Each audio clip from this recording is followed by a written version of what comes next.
presenter today, Jessica Seid, is presenting about phonemic distinction loss in monolingual and bilingual infants. She has a research interest in bilingualism, language and brain, and language acquisition in children, specifically those who are raised in multilingual environments. Her prior studies in MA, as an MA student in the Hawaii University, she obtained her BA from the San Francisco State University in language and communication with a minor in language, English languages. So the floor is yours, Jessica. Hi, thanks for coming. My name is Jessica, like I said, and today I'm going to talk about phonemic distinction loss in monolingual and bilingual infants. So this is a preliminary look at a study I'm conducting. So this is what we can expect for me to go through. I'm going to go through some background, the present study, methods, results, discussion, conclusion, and we'll have a few minutes for questions. I guess the cardinal study would be Worker and Tees in 1984 conducted experiments with monolingual infants, and these infants were ages 6 to 12 months. They exposed them to sounds not existing in English, particularly the Hindi dental and retroflex stops and Thompson-Salish uvular and velar ejectives. This is what phonemic distinction is, the ability to discriminate sounds that are outside of your ambient language. So for these monolinguals, it was the Hindi and the Salish phonemes.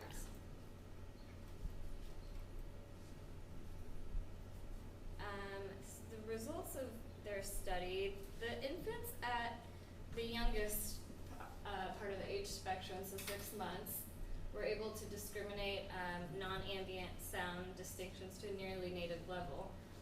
So they were doing as well as a native Hindi speaker or a native Salish speaker. By 12 months of age, these infants were found to have lost the ability, and they hypothesized that as infants, when you're born and then you grow up, first you are a universal perceiver, and then as you age and you assimilate into society out of necessity, then you become a language-specific perceiver.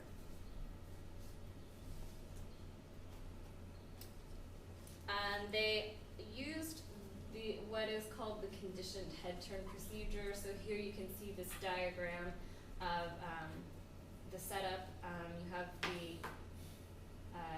the experimenter is in the lower right, and the parent has their infant on their lap across from the experimenter, and then there is a speaker and a reinforcement, and then I'll talk a little bit more about how I did it. So when they did it, the failure of the infants to turn their heads during the sound changes signaled the absence of the ability to distinguish phonemes. So if they weren't turning their head from the experimenter to back to the reinforcer, it kind of told them that they were not in tune to these sound changes. So my study, I adapted the conditioned head turn method, and I exposed them to some Hindi phonemes. My research question for this study is trying to investigate at what age bilingual infants lose their phonemic distinction ability. I hypothesized that these bilingual infants will have a delayed onset of phonemic distinction loss, so older than 10 months, because in general they have a delayed onset of major milestones in their early life, such as telegraphic speech, like saying their first words, things like that. The stimuli I used, I elicited native Hindi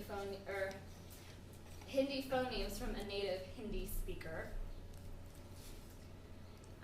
And I had a training session, or a training phase, and it included the retroflex T and G.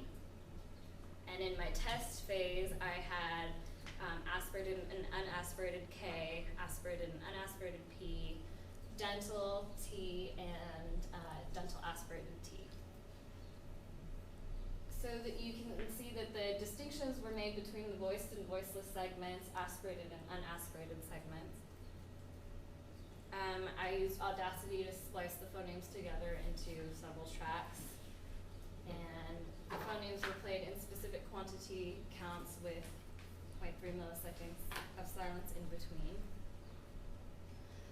So preliminarily, I got 5 monolingual and 4 bilingual infants, and they were recruited via email, word of mouth, online websites, and they all came from Honolulu.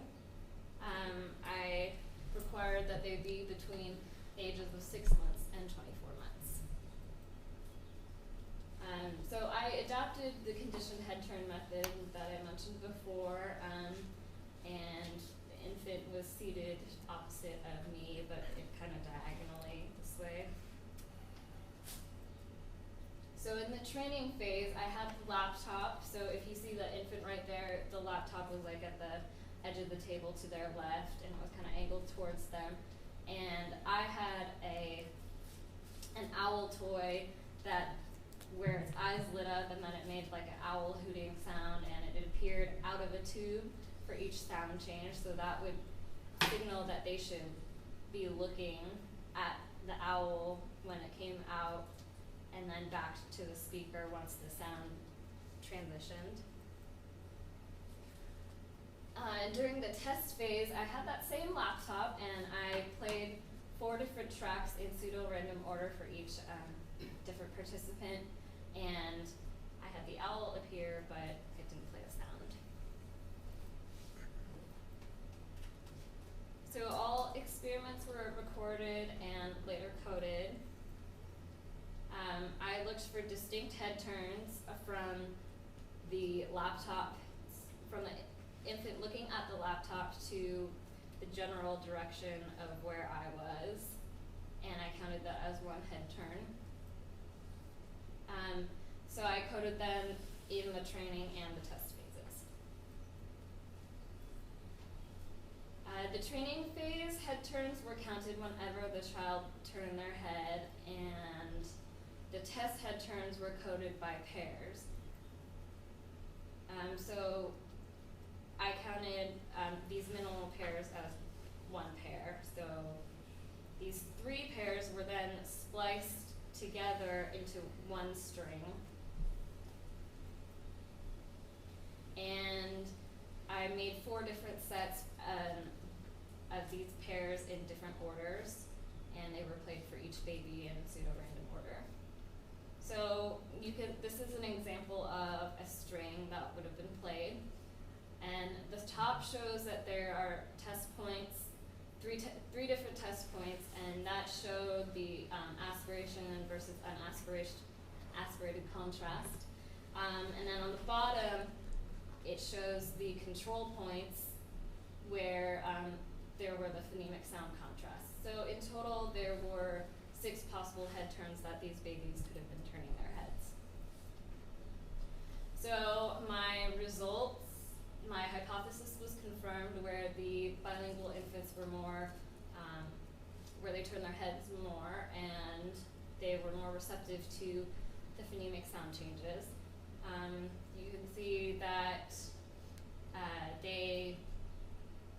the bilinguals did a little better at the control points between the aspiration and recognizing the phonemic changes, and then better in the recognizing the aspiration versus unaspirated changes over the monolinguals. So to summarize, the monolinguals, they were less receptive in general, and then after the training phase, they were bored by the first or second string. They had less head turns overall, especially in the testing phase, and they missed most of the